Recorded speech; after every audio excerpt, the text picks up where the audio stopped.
नमस्कार दोस्तों, आज हम बात करने वाले हैं हिंदू धर्म के उन गहरे आध्यात्मिक रहस्यों के बारे में जो हजारों वर्षों से हमारे ऋषि मुनियों ने खोजे हैं। ये केवल धार्मिक बातें नहीं हैं, बल्कि जीवन को बदल देने वाले सत्य हैं। अगर आप कभी सोचते हैं कि मैं कौन हूं, जीवन का उद्देश्य क्या है या दुख से कैसे मुक्ति मिले, तो ये वीडियो आपके लिए है। तो चलिए शुरू करते हैं इस आध्यात्मिक यात्रा को। जो कुछ भी आप देख रहे हैं, ये शरीर, ये घर, ये दुनिया, सब माया है। लेकिन माया का मतलब झूठ नहीं है। माया का मतलब है अस्थाई, बदलने वाला। जैसे समुद्र में लहरें आती जाती रहती हैं, वैसे ही ये संसार है।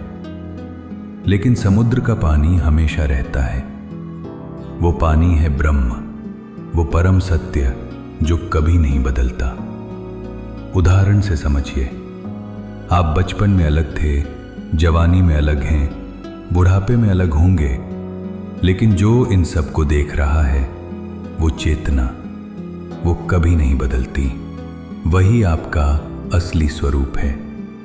हमारी सबसे बड़ी गलती ये है कि हम अपने को शरीर समझते हैं, जबकि हम वो चेतना हैं जो शरीर को चला रही है।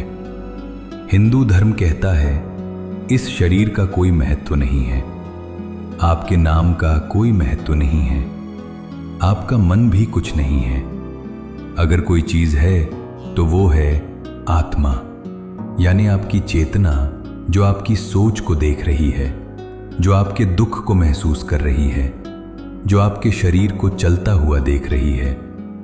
वही है आपकी सच्ची पहचान। उपनिषद कहते हैं, मतलब जिस ईश्वर को तुम बाहर खोजते हो वो तुम्हारे भीतर ही है। हिंदू धर्म में ईश्वर कोई आसमान में बैठा व्यक्ति नहीं। ईश्वर है संपूर्ण ब्रह्मांड में फैली चेतना।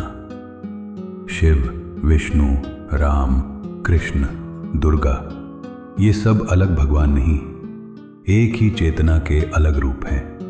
जैसे एक ही बिजली से अलग अलग तरह के कार्य हो जाते हैं, वैसे ही एक ही ब्रह्म हर रूप में प्रकट होता है। आत्मा ही ब्रह्म है।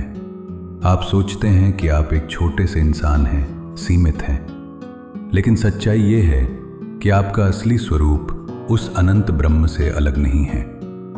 ये कैसे संभव है? जैसे एक बर्तन में पानी है और समुद्र में पानी है। बर्तन अलग है, लेकिन पानी का स्वभाव एक ही है। वैसे ही आपकी आत्मा और परमात्मा दोनों एक ही चेतना है। बस हम भूल गए हैं अपने असली स्वरूप को। जैसे राजा का बेटा अगर जंगल में भटक जाए और भिखारी बन जाए, तो वो भिखारी नहीं है, बस भूल गया है कि वो राजकुमार है।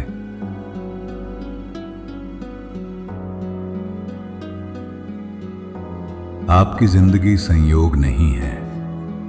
आप कहाँ जन्म लेते हैं, किस परिवार में आते हैं, कितना सुख या दुख पाते हैं, ये सब आपके पिछले कर्मों का परिणाम है। जो आप दूसरों को देते हैं वही लौटकर आपको मिलता है। महाभारत केवल युद्ध नहीं है, ये आपके भीतर चलने वाला युद्ध है। पांडव आपके अच्छे गुण, कौरव आपका अहंकार, कृष्ण आपकी अंतरात्मा। हर दिन आपके भीतर धर्म और अहंकार का युद्ध होता है। ध्यान का मतलब आंख बंद करके बैठना नहीं। ध्यान का मतलब है अपने विचारों से मुक्त होना। जब मन शांत होता है तब आत्मा बोलती है, और उसी क्षण आप ईश्वर को नहीं देखते, आप ईश्वर बन जाते हैं। दुनिया असली लगती है, लेकिन ये एक सपना है। पैसा, रिश्ते, डर, दुख, सब एक नाटक है। आप इस नाटक के पात्र नहीं, आप दर्शक हैं। मोक्ष का मतलब स्वर्ग जाना नहीं। मोक्ष का मतलब है आप समझ लें कि आप कभी बंधे ही नहीं थे। जब बूंद को याद आ जाता है कि वो समुद्र है, तब पुनर्जन्म खत्म हो जाता है।